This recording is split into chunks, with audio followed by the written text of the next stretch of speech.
You can't hear me? I can't hear anything. So, all right, we're good. We're good. Well, wait a minute. I gotta wait till she gives me the. Oh, we're good. Okay, I didn't see the thumbs up on that. All right, y'all. Thanks for coming. Welcome back to our monthly town hall here with the chiefs and I. I don't know. First of all, I just want to thank everybody in the community for supporting our police during the unfortunate tragic events that happened. But through tragedy came a lot of light, in my opinion. You saw a community really stand up and to help support not just the family, but the officers and stuff too in our community. So that was awesome, right? Family got a lot of support, so which is great, right, on that. So I don't know if you guys have anything you want to say specific, talk about anything, or just open it up for questions. Yeah, I'll talk about the levy later, but if there's any questions, then I can answer them during. Answer the questions. I do want to say I'm going to spill the beans now, Dana, about Star Road. Just so everybody's aware. Star Road is going to be closed down for about 5 weeks from Joplin to Chinden. So there won't be any access going down Star Road, north and south. Well, it could be. You can still get there, just Highway 16. So from the two developments up above all the way down, they're going to add some more laneage on that hill, some more sides. We call it, my goodness, shoulders. I couldn't get that out of my head there, but shoulders on the hill, and then improvements at the Joplin intersection, and they're setting the infrastructure for the lights that are going to be up there for the two subdivisions and developments up there on the Highway 6.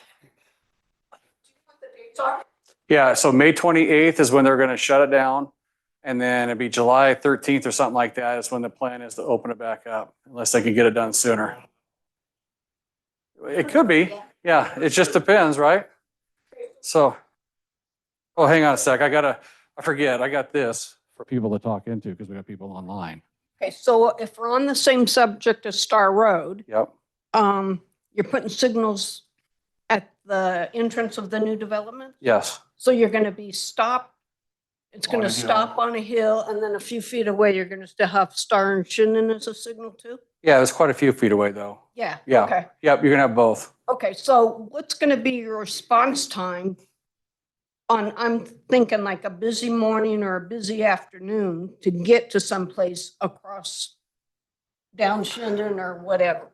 I mean, they could answer that, but I don't think it's gonna be an issue. I think in fact, it might give you a little break because in the mornings with school's in, Yeah. that thing backs all the way up to from Chinden all the way to the river, right? But if you have a stop, then they can go up the left-hand lane and fly up there and get across. But part of that is they're gonna have a left-hand turn lane somewhere in there to turn into the subdivisions as well. So they're doing all these improvements right up there in that section. For that, yeah. Yep. That's a good thing. Yeah. I've seen the fire truck behind me trying to get up the hill. and They'll just push you out of the way, right? Not exactly, but Well, I usually go on the side and I'm very courteous, but some of the other people just sit there like they're oblivious to it. Right. the only delay that we'll have is during the closing. Because if there is a accident at the intersection of Chinden and Star Road, we're going to have to go up 16 or Joplin to Canada and back. Well, so I will tell you that, so he wasn't there, in this meeting today, I met with them. They're actually gonna keep a lane open, because I asked a specific question for emergencies. Oh, okay. So they're gonna keep something open so that the emergency vehicles can get through that segment right there if there's an accident during the construction. Okay. So that was a concern of ours when we were discussing it with them. So, Good. yeah, That being paid by the development? Yep. Is that- that's the developer paid. Yep. Yeah, so the question was that being paid by the development? Yes. Okay, well, I Yeah. think people would ask. Yeah, no, it's all development driven.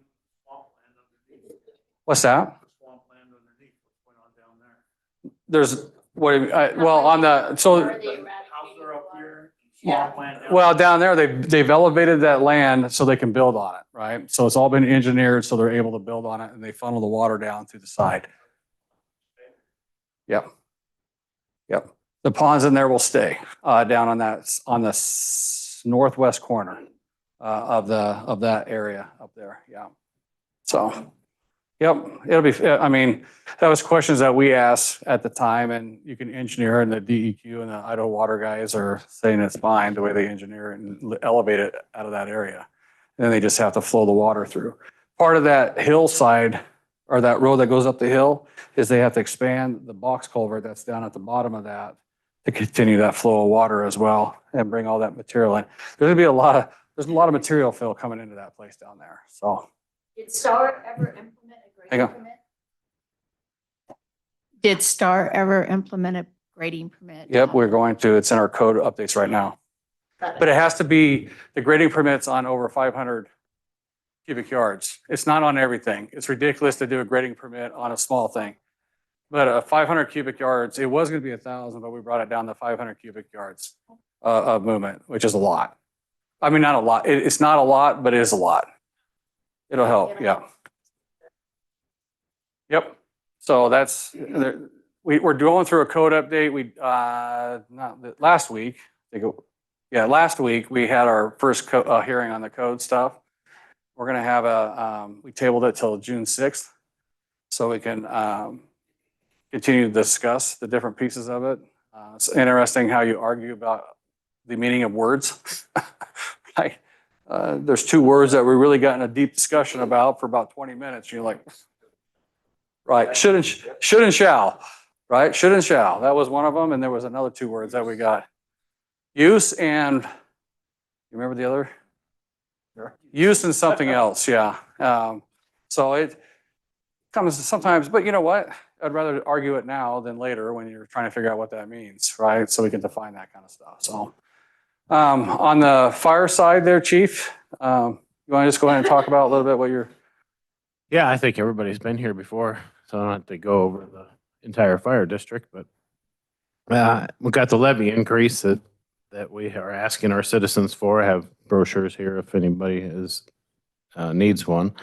The three things that came up that we learned since we started the process was people get hung up on the word permanent. And so for anybody that's here or online, I wanted to explain what permanent is. So in Idaho, you can have a permanent levy or a temporary levy.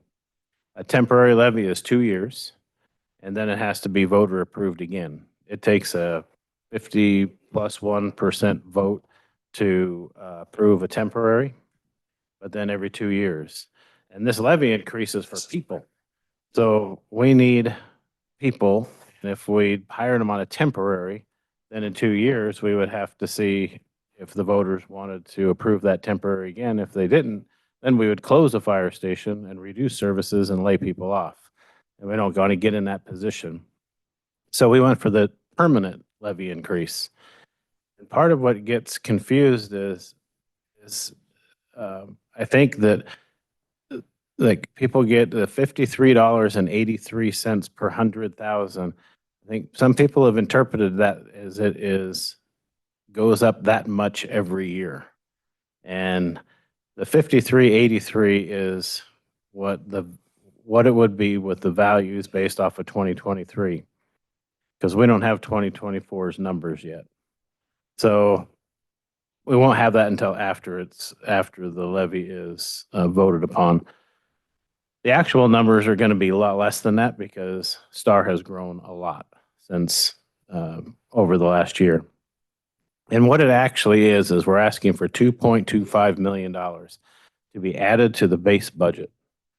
So what our budget is now, add $2.25 million to it, which equals $53.83 in those terms to each person's property tax bill for every 100,000. But as the community grows, as property values increase, as the community grows with residential and commercial, that number drops every year. The only way that number goes up is if property values dove like they did in 2008. They went down a drastic amount. But then there's a stopgap. So it can't go over, our levy rate can't ever go over 0.0024. It's in legislation, and it has been since fire district law was put into effect.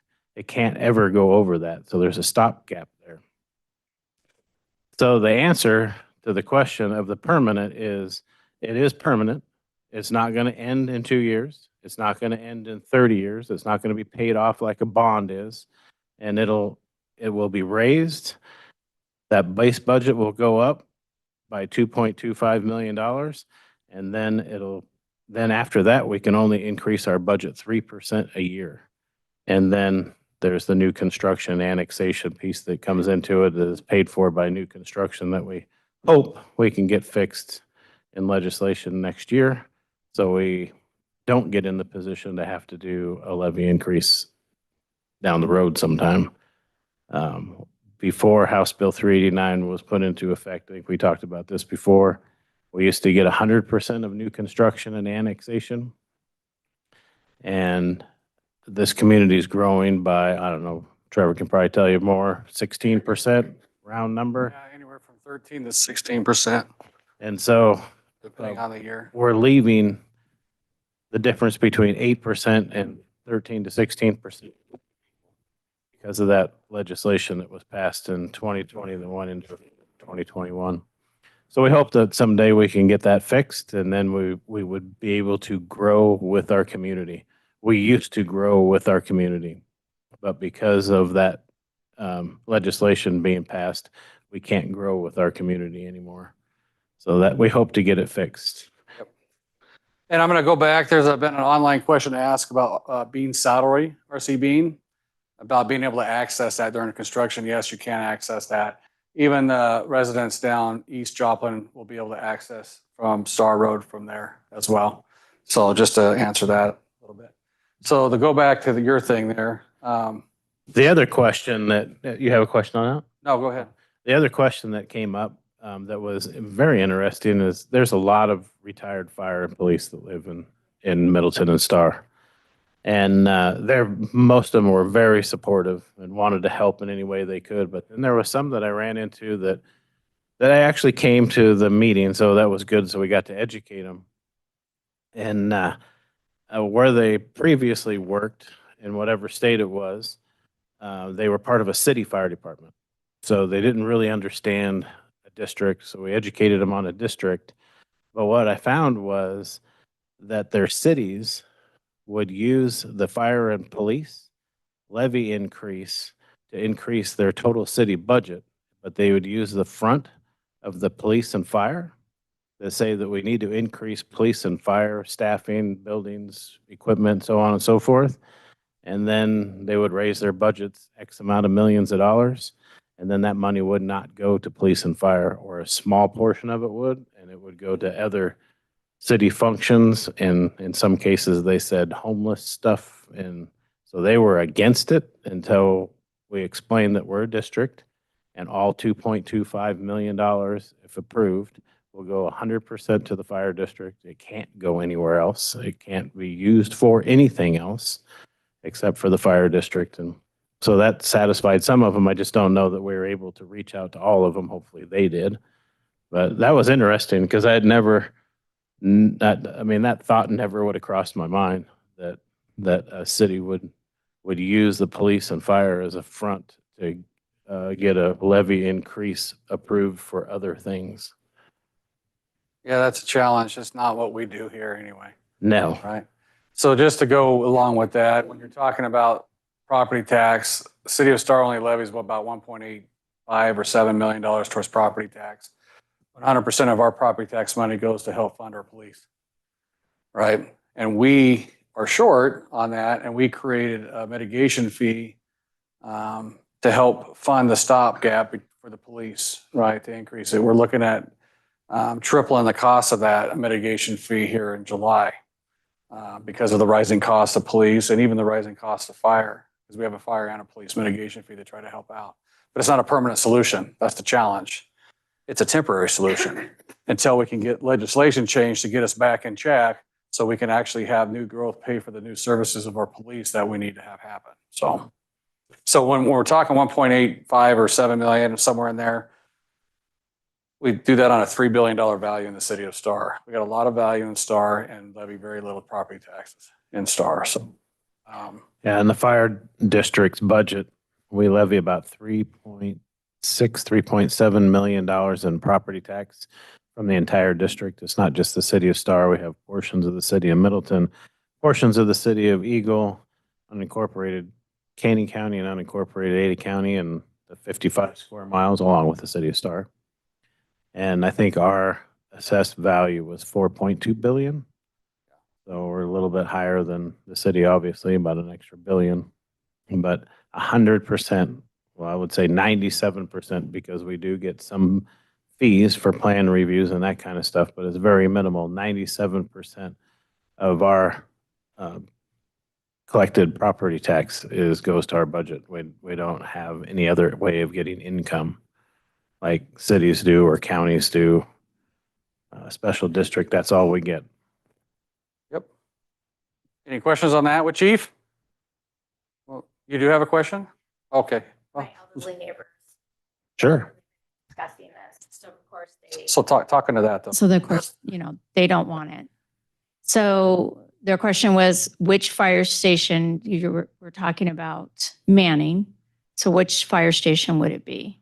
It's the new fire station that's going on Floating Feather, right across the street from the LDS church. Okay. And is that being paid? And I told them It's it was. 100% paid for with impact fees. Fees. 100%. From the development that's happening. Correct. Okay, so the next question is when will that fire station be built? So it's going to start the end of August or the 1st of September. It's in the general contractor has been chosen. The plans and everything are done. It's in the permit process. There's one more plumbing question that has to be answered here at the city for the permit. And then the schedule looks like the end of August, 1st of September, and it'll take about 8 months. Okay.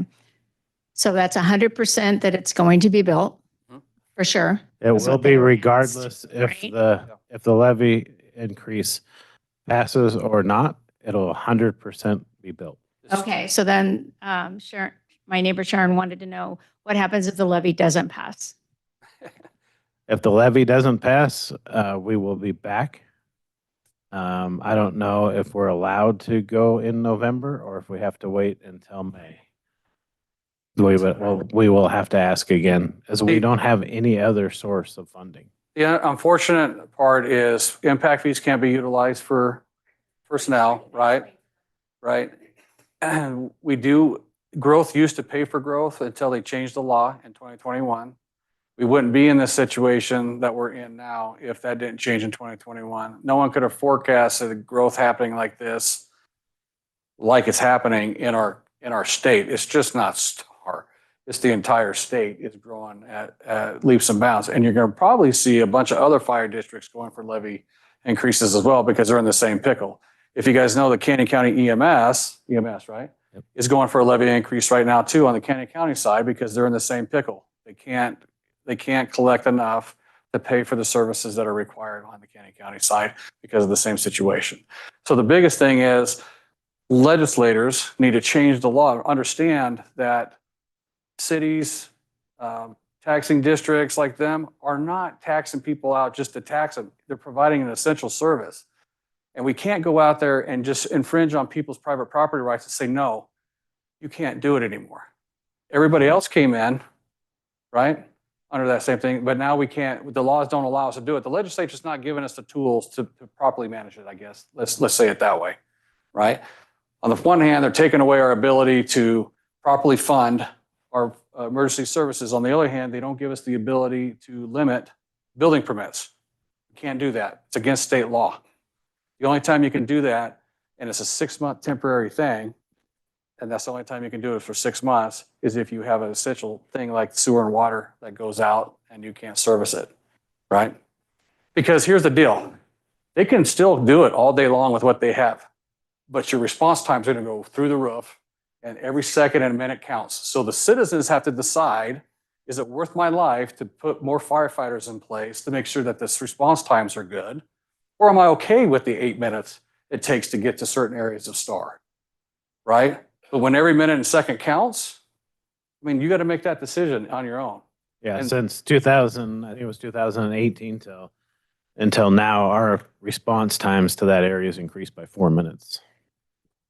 And that's the challenge that we're facing every day. My goal is to try to get to the majority of our district that we can. I mean, there are certain places that it doesn't warrant a station to put it up by Firebird Raceway when there's not very many houses up there to pay for it. And the amount of calls that we go on up there are very small compared to what we go in closer to the city and in the city. And so we want to get to the ones that we can within five minutes or less, and we're not being able to do that now. That's why the push to get that fire station open. The same thing in Middleton. And I know we're in Star, we're talking about Star today, but the Middleton district is asking for the exact same amount because we got 110 square miles in that district. And we have a building that we're going to remodel out on Harvey Road that will be staffed as well, because we have up to 20-minute response times to some areas up there in Gem County. That's not healthy. And some of the, here's the other challenge too. Impact fees have to be spent within 8 years, or you have to give them back, right, to the developers on that. So if you don't build, if he doesn't build that station, any impact fees that are 8 years old will have to be given back. You couldn't use them. Fees are already in a fund. Yeah, they get paid, they pay those impact fees at the time of housing permit, when they pull the permit. So we collect them. It's collected. We have the money. Yeah. Whatever project it is funding that. If for some reason they say, oh, we're not going to build over here anymore. I forget. Sorry. I'm holding this behind my I'm so back. sorry. Oh, here, I'll just let you hold on to it. So if you have a project, Yeah. a development company come in. Yeah. And they pay their fees when they do their plans and everything. And then they, in, a year later or something, as a project is going on, they say, okay, you know what? We decided we're not going to build what we want to build. We're going to sell the land. So that was one of the questions that I had is how are they going to get that money? And I said, well, it's collected when they pay, it's upfront fees. Well, it's upfront fees at the time of building permit, not at the time of development, Right, but they have to have the permit. but just building permit for the houses.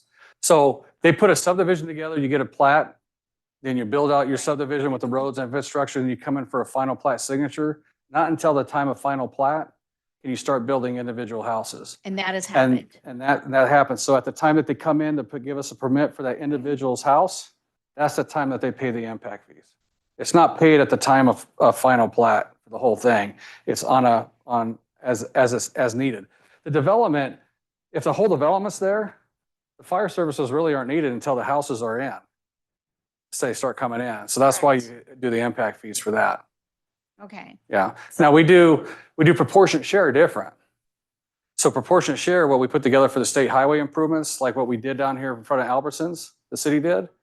We put that together as a different agreement where they pay it at the time of final plat because we wanted the infrastructure done ahead of time for that. Okay.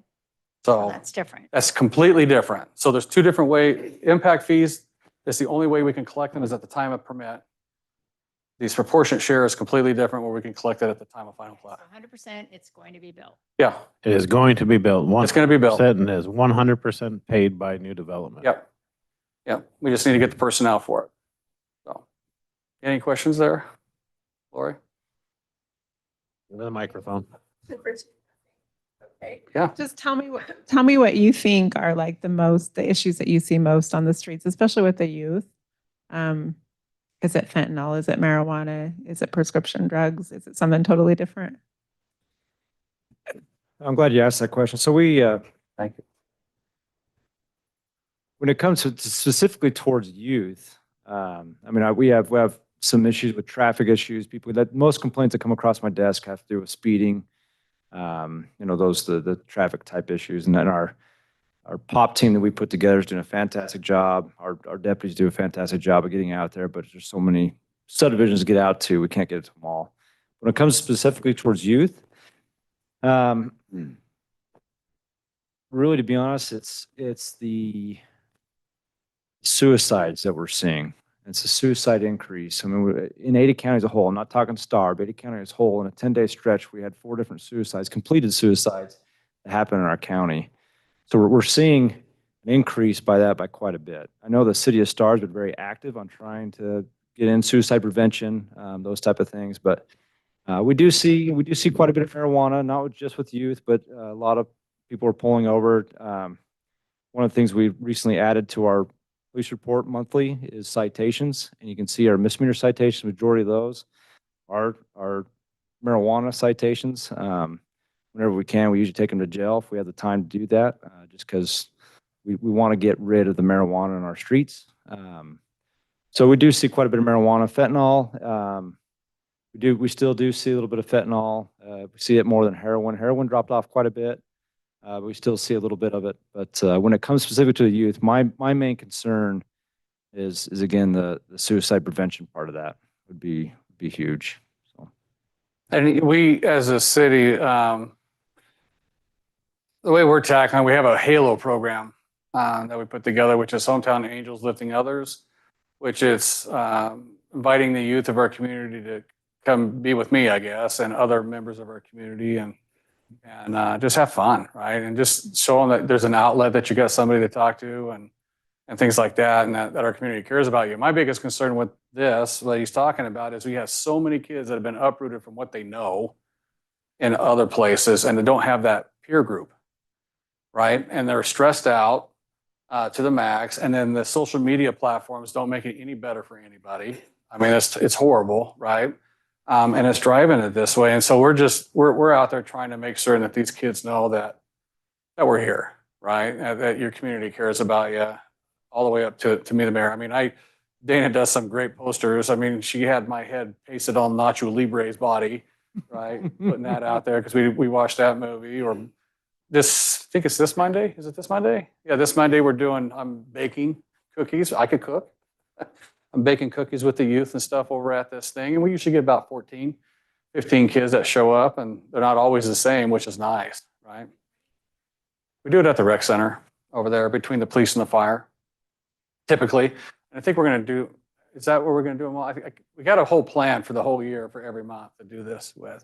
And then we have some great individuals in the city that are stress coaches, and we had another person reach out recently that is an actual counselor that wants to help. And I mean, I think just starting it from the city side, the community's coming together, I think, in the long run. And if we can help one kid, man, we win, right? You know, you can't, and the reality of the world is you can't save everybody, but everybody you can save is a win, right? So that's the key with that. So, yeah. Your question on that. And then, yeah. Are you partnering with the schools on that at all? So it's Advertising yes. it through the schools, like that? No, ours is a little different, but I am meeting with West Ada School District, has been working on this. They got a bunch of community leaders together and business leaders that are working on programs to work through the schools. There is I can't remember the name of it, that was done through BSU, a doctorate program. They put this whole program together, and they've started, I believe, in Morrising and Blaine County up there too, and it's been pretty successful. So they're trying to figure out how to incorporate that into the Meridian School or West Ada School District, right? But ours is different. We started this before they reached out to us on that. Is there a comment?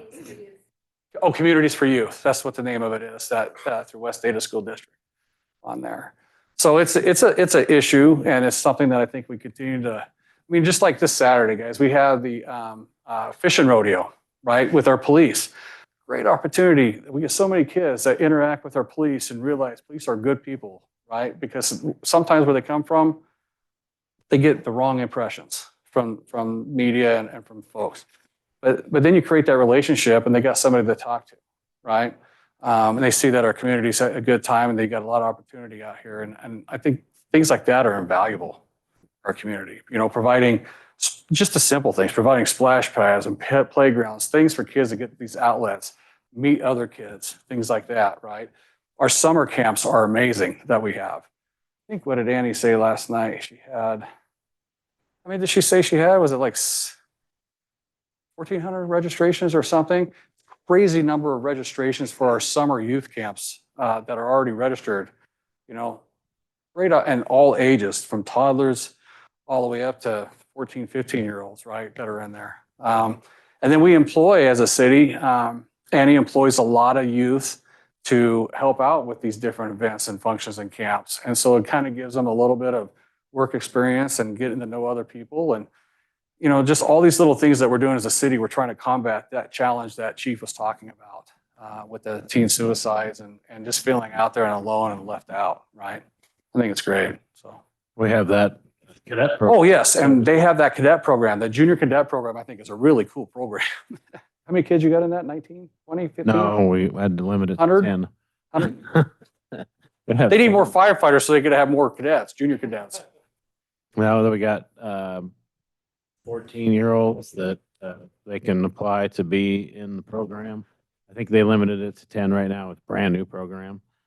They're teaching them everything that we can teach them about fire. Can't put them in live fire and can't do certain things with them, but teach them what fire station life is about. Teach them you know, how to pull hose, how to throw ladders, how to wear the equipment, just to see if they're interested in moving forward. The goal of the program is to get those young folks, and if it's something that they're interested in, CWI has the fire science program. So we're going to help them with the whole interview process to get in there. The CWI fire science program only takes 18 kids a year. So we'll have them all prepped, ready to take that test, get in that program. And if they make it through that program, then they can become an intern for us, or even in other departments that are starting to do it now after we started. And then if they finish that program, then they can become a part-timer, and then they hopefully will get hired at our department or other departments in the Treasure Valley. And then they get a full-time job, but we start them early, start them at 14 years old. And it's been incredible how many people want to be in it, but we just don't have enough staff to have more than 10. Pretty cool. So the Police Explorer program. Yeah. So the Ada County Sheriff's Office used to have a program back in the day that they had that did that. We currently don't have a program for that. I know that we try to get out with the youth as much as possible, just on a deputy level, but an actual program itself, the issues that came in was a liability towards it of trying to, they used to be able to go on ride-alongs, they used to be able to ride with us. Well, the liability of them riding along if something happened, if a shooting occurred, those type of things, that it started to really hurt the program. But it's something that it'd be nice to have, especially, again, with 16 years old, the minimum age that we can get special permission to go on a ride-along nowadays. But we don't have that Explorer program anymore. Well, and I will, well, but we got to remember though, there's liability issues they have to deal with in today's environment that we didn't have to deal with 15, 20 years ago. They're doing the ride-alongs. I mean, you know, my daughter was a deputy. She started as an explorer when she was 14, and then, you know, became, just went up. But one of the greatest things that I love doing with those kids is taking them on competitions to all the different states, right? And So the other, there's a cost challenge with that too, traveling. No, I get that, but there's a lot of, I think they would like to do stuff like that. I think we got to, because when I was a kid, it was a lot like that as well. But this world today is so different on how we can try to get that interaction like that, right? The 16-year-olds though can go on ride-alongs, right? It's the 14 and 15 that are the challenges on going on the ride-alongs. And I don't know how you get across the liability issues with your insurances and all that kind of stuff if something were to happen. That's the challenge, right? And then we do stuff, I'll just talk about what we had, was it Monday? On Monday, there was a young man that came in that the police were really awesome. He was a young man that stood out here in the procession for Deputy Bolter at attention and salute for the 42 minutes while the whole thing was going through.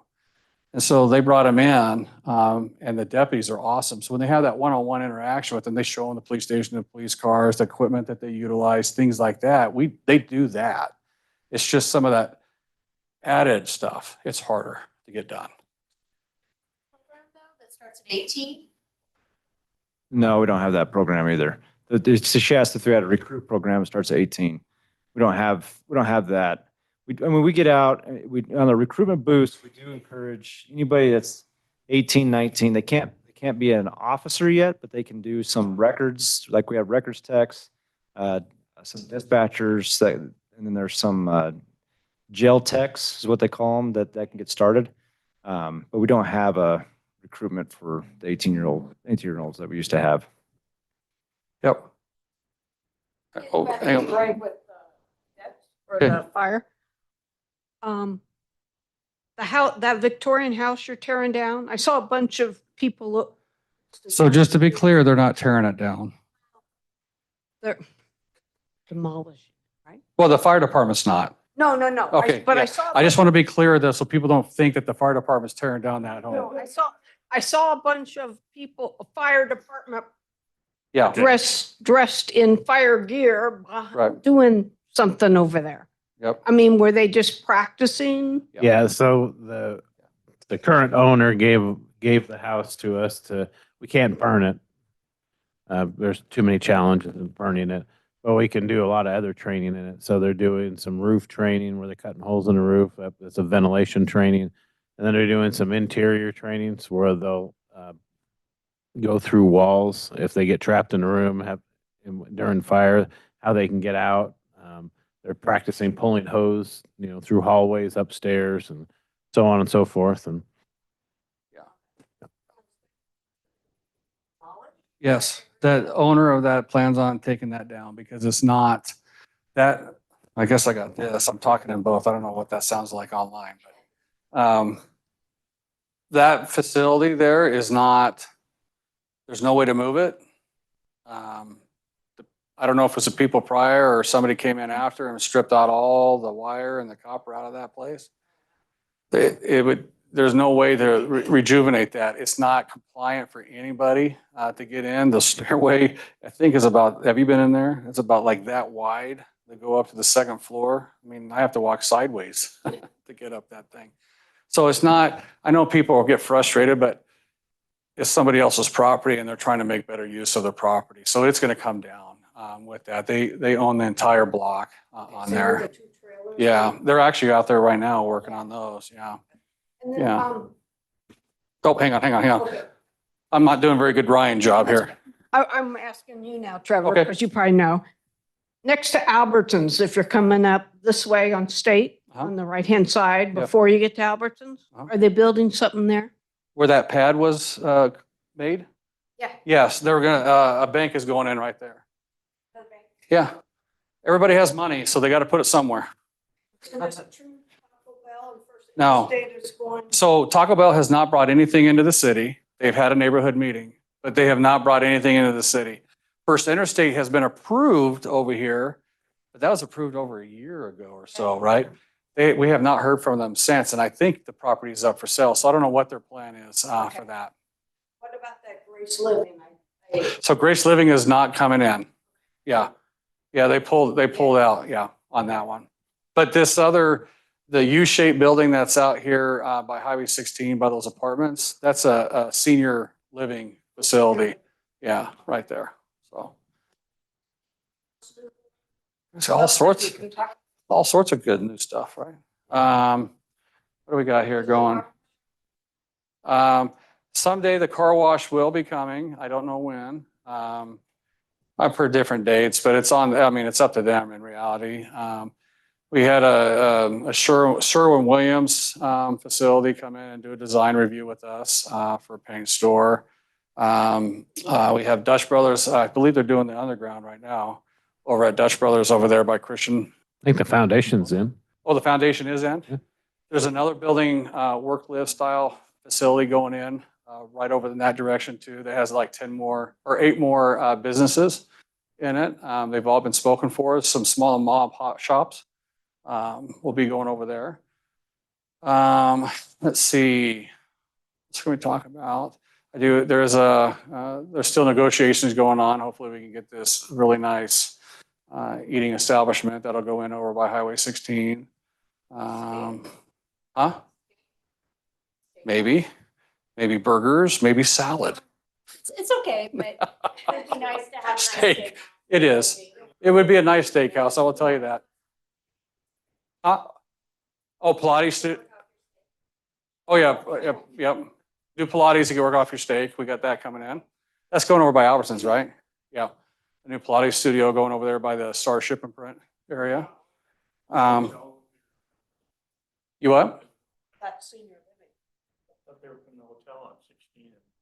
Well, so over there by where the Wright Brothers building is, there's a plan for a hotel to go over there. That was approved about a year ago as well. They got to find a user for that. And they have a specific, the owners of that, the developers have a specific design in mind. They're not just going to let any one get slammed in there, right? So it'll look good.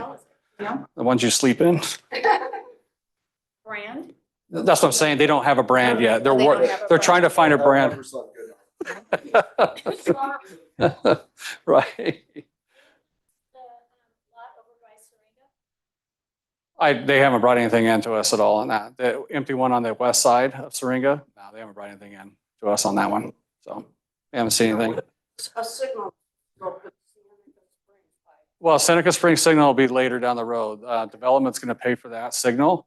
We only, right now, the O'Reilly's is the only one that's paid towards that signal. The other developments, the businesses, as they go in over there, they're all required to pay towards that signal as well. So it's going to be a while for that one. Now, there will be a signal at Moyle over there. And that's probably later this year, I think, is when that's going to go in, is my guess on that one. Is On that there. signal 100%? Which one? The one at Seneca Springs. What do you mean 100%? I guess I don't understand. Going in. It'll go in as soon as development comes in to pay for it, yes. Yeah, it's not, city's not paying for that signal to go in. No, It has to, as soon as it's all approved. So the city, about 4 years ago, maybe, about 4 years ago, we as a city did a traffic study ourselves because ITD kept saying no to a whole bunch of stuff. And we used their traffic engineers and they came back and warranted it at those locations. And so they are approved by ITD to go in there. It's just, it's Was a, the problem the light at Plummer? no. The problem is development trying to get on something that has 20,000 vehicle trips a day coming down this with about 14,000 coming out of Canyon County. That's the challenge. And only having one bridge going north and south. So as a city, we also have a plan to get Highway District 4 to put a bridge in at Kingsbury over there, which would split the distance between Middleton and Star and pull traffic off of this to get them on Chinden, which Chinden is slated to be a 6-lane highway all the way down into Garden City from the freeway in Caldwell. And so if you can flow traffic that direction, great. We'll do that all day long, right? That's our challenge. I mean, very limited access along on the north side of the river with everything that's going on the south side of the river. You know, and then we were working on a new northern highway route that would go, was it Goodson? Somewhere up around Goodson Road on the freeway and connect up here to RE Way, which is where you see the development on Eagle Side up by a Firebird. There's that little, they built it up to put an overpass there that'll connect there. We'll have another east-west highway route up there that would help pull traffic off of this as well. So there's a lot of things in the works. It's going to just take some time to get done. Yeah. Yeah, that'll be traffic relief on that part. Uh-huh. You know where Brighton Homes are going? That's down before Black Cat? Yeah. Yeah, it's kind of before Black Cat, Yeah. and their entrance looks like you're gonna be able to make a left across the 2 lanes of Shinton and stuff. Is there gonna be a signal there? I have no idea because that's not in the Star City jurisdiction, so I won't know. So I will tell you, so up here on between Highway 16 and Star Road, it's going to be, I think it's called Storm Avenue, Waihee Storm Avenue, whatever the street is that goes right up in front of Waihee High School is going to come straight down to Chinden.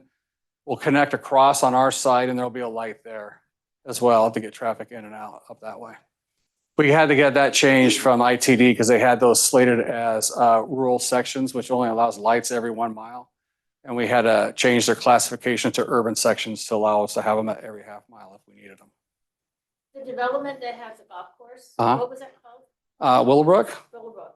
Is that still slated to happen? here's the thing about development, we don't control it. We just approve They it. haven't said anything. They haven't said anything to us. They haven't come back. They haven't Nothing. paid permits, No. anything? Nothing. Because weren't they also supposed to pay for a fire station? No, they're donating land to a fire station when they final plat it. Oh, Yeah, they're donating land for a fire station and donating land for a school up there when they final plat. Yeah, and it's up to them. I mean, it's hard to say. I don't know who their investment groups are or anything, so I don't know where the money's coming or what kind of pockets they have for all that kind of stuff. So, yeah. But they're also slated, that development up there is slated to put a light at Canaan Road as well. That was a requirement of their development when they start on 44 at Canaan and 44. Yeah. Yeah. Yeah, a lot of different things in the works, I guess, for us out here. And we're still fighting with ITD about our overpass at the new Floating Feather on Highway 16. We're working on that.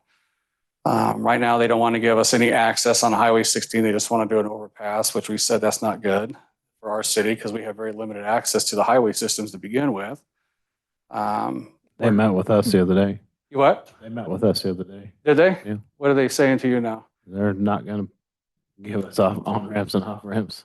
At all? No. So here's a beautiful thing. I have a carrot to hold over them on that one. So I can drag that project out as long as I want for Highway 16 to get improved because they need everybody to agree to it. And I ain't gonna agree to that. Because they don't want, they say it's too close to Highway 44 where the new Floating Feather is. We gave them an alternate design that works. Then they made an excuse that we don't want the weaving of traffic to come on and off. I'm like, are you kidding me? How much of that traffic is truly going to come from Floating Feather and weave back across to get on the 44 if they can get out on Plummer? Right? I mean, there's a lot of what ifs they play in this, in my opinion. And I'm gonna still battle it. I'm gonna battle it till I'm blue in the face to try to get the access, at least get my emergency access onto that road. It wasn't I guess the interesting thing is they're going to cut all access off of, so anybody that enters their property from Highway 16, that's what my fear was, is all right, I get a fire in one of those houses or they're going to build storage condos down there off of Highway 16 and they say all that access is cut off. They're going Yeah. to have to find a different access or ITD is going to buy all the land from them, one or the other. Yeah. And so there's less chance from Highway 44 to Floating Feather Road of having anything except for an accident, which accident's important. We talked to them about having an access for us to go right, an emergency lane to get on to Highway 16 to go south, and then have one for Eagle Fire to go get on it coming from the Eagle side from Linder. They're at Linder and Floating Feather now, so they would be able to go right to go up there. They just think the right in from there will be so close to the off ramp to get off by the time they're pretty close. So I just said, well, They're making excuses in my book. It's not logic. They're using numbers that they put in a program. And it's not logic based. And I don't like that. I frustrates the crap out of me on that whole thing because they're not looking out for the well-being of the communities. It's just simply about moving traffic. And you can destroy a community, in my opinion, by not at least giving us the emergency access on and off at that location when seconds matter. Why in the world would I send these guys up Pollard Road at that new station to turn on Beacon Light to turn again when they can go straight down the road, get on the freeway and get up to the areas that they have to handle up there in 55. Same thing with our police. If there's an accident or there's an emergency situation, They say. I'm telling you, they make excuses as to why. It's not logic based, in my opinion. And that's a thing that I don't like. So we'll have some challenges with that. I have a meeting with them tomorrow about something else. Well, maybe I'm going to bring that up. Thank you. On that. It's leverage. Yeah, leverage. So do we have any more questions online? No? Okay. Paul, do you guys have the ability to change the lights so they're all in your favor? Okay. yes. Yep. I'm trying to get one of those. I don't get one of those. So those are called opticons, and those opticons, when you go to full, where you see the lights, the blue and the red lights, they'll signal that light to change for us. They're supposed to. Now, doesn't happen all the time.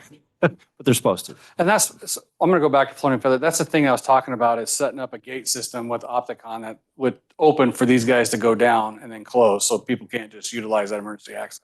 I mean, there's ways to make it work if they really wanted to make it work, right? It's just they don't. They're stuck on a singular idea. They're thinking in a box. They're not thinking outside the box on stuff, right? And that's not the way that I do stuff. I always think outside the box. Frustrates me when they don't. Huh?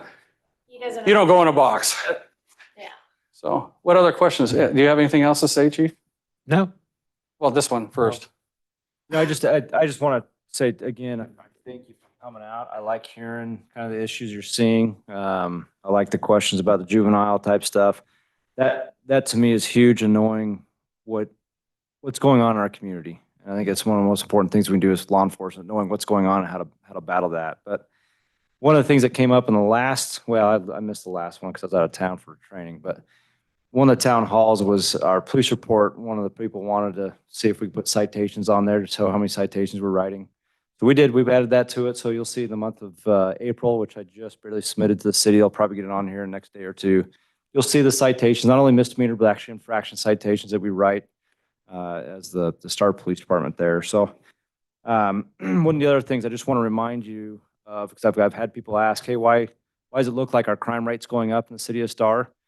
If you look at the crime rate, there's 3 different types of crimes that we have. There's people crimes or person crimes, which is a felony crime from person to person.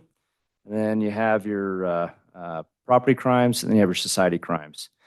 If you look, the only one that's really going up is society crimes. Society crimes has to do with drugs, majority of them. Some of them's mishandling of firearms, prostitution, that kind of thing. We don't have that problem here, please, knock on wood. But the drugs is what's causing that to go up. Because we're making, if you look at the traffic stops compared to March of 2024 and March of 2023, we're almost making 3 times of the traffic stops we made last year. So as you can imagine, the more traffic stops we make, the more drugs we're going to find in cars, and the more people get arrested for the drugs, causing our society crimes to go up. But what I've seen the trend, as we look at last year to this year, you see that person crimes is going down. When you look at the safety of a city or a community, really it's the person crimes that is the violent crimes that usually hit the news, that it makes you worried about visiting a city. We're seeing that go down, and that's a big improvement there. So these traffic stops, we believe that correlation is really when you're pulling those drugs and stuff off the streets here, it helps bring that person-to-person crime down, right? Because you're getting people off the street. Now, what we are also doing when we're talking about these youth, I'm going to bring this up too a little bit.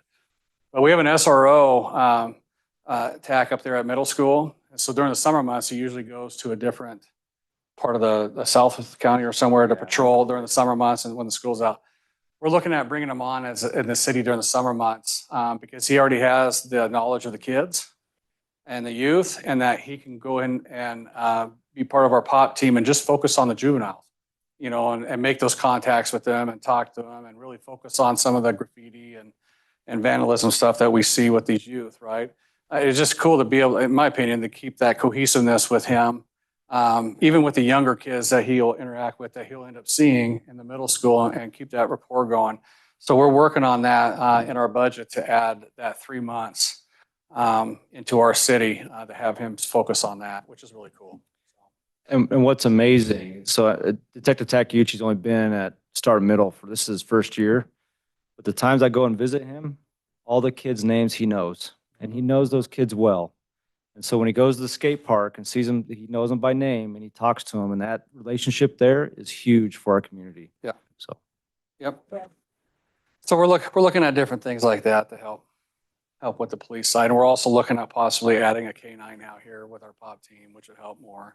You know, the drug community does know that Star is not a place to go, which we love. Do you feel that the increase in marijuana use is partly because of ignorance of not knowing, coming from another state and it being legal and it not being legal here? I think that plays a part in it for sure. People moving out of state that, I mean, some people are amazed when we're arresting them for marijuana. Like, man, it's just marijuana. I'm from California. This wasn't a big deal at all. Well, it's a big deal in Idaho, and we're going to make it a big deal to arrest you and take you down to the jail as often as we can. And so I do think that's a part of it. It doesn't help that our surrounding states allow marijuana usage, and so they're bringing it over, which is close we are to Oregon. That's the other thing too. But yeah, the newcomers coming, not realizing how we take marijuana usage very serious, and we enforce it. Yep. Sorry, go ahead, Chief. Now you said you had something. I just thought about it. Anything else, Chief? Maybe you'll pop it up. Well, maybe you're talking about your neighbors that Yes. if they have lived here long enough, tell them to go back and look at what they paid in 2000. I want to say that we put a thing out for 2016 for their property tax on their property tax bill. I want to say it was $202 per $100,000 of value. And today they're paying 80. I'm trying to get. Well, thank you. Appreciate it. Okay, so say that again. So 2016, they were paying. And this is just on, remember, this is Starfire District Right, specific. yeah. Yeah. $202, I believe, is what we looked up per 100,000. I want to say it's 80 or 90. So they're paying quite a bit less, 100,000 than that. Cool. Anything else? For the next one? Beautiful. But did you did say Joplin's going to be open? No, Joplin is going to be closed except for the people that live down there. Yeah. Oh, I was thinking. And so you can't, you have to go to Highway 16 to go up. No, because that whole intersection at Joplin is being done. Either on either side. Yeah. So you'll have to hit Highway 16. The only beautiful thing is that you won't be dealing with all the high school traffic in the morning at that time or in the afternoon. Yeah, right. Half the traffic's gone.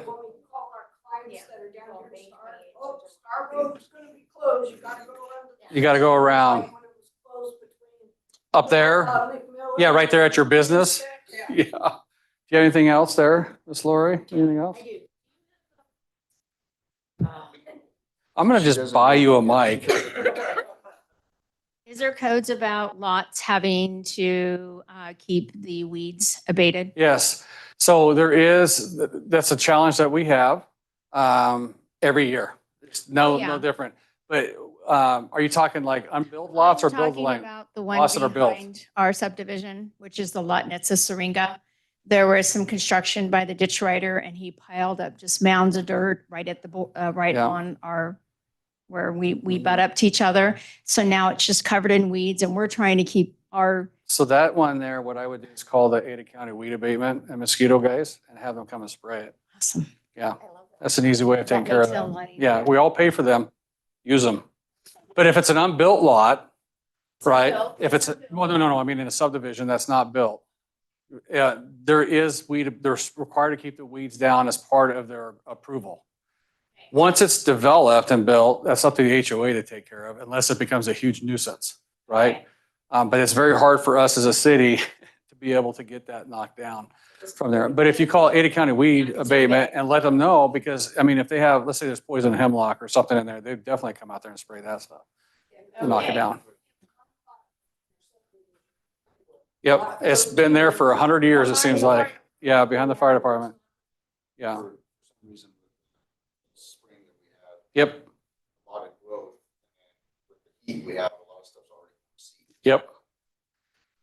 My green Jeep, I saw a ton of really green pollen all over that thing, man. Things are just going nuts right now on my green Jeep. Yeah, believe it or not, I can see the bright green Jeep and dark green pollen all over my stuff. All right, cool. Thank you, everybody. We'll see you next month. Do you guys have anything else to say before we go? We're good? Thank you, everybody. We'll see you guys next month. Thanks for coming in. And then hopefully, I'm going to get you a mic, your own. I'm going to have you hold. No, seriously, it's okay. That way we don't have to keep going back and forth. I know. When I'm gone, just call on her. Thank you.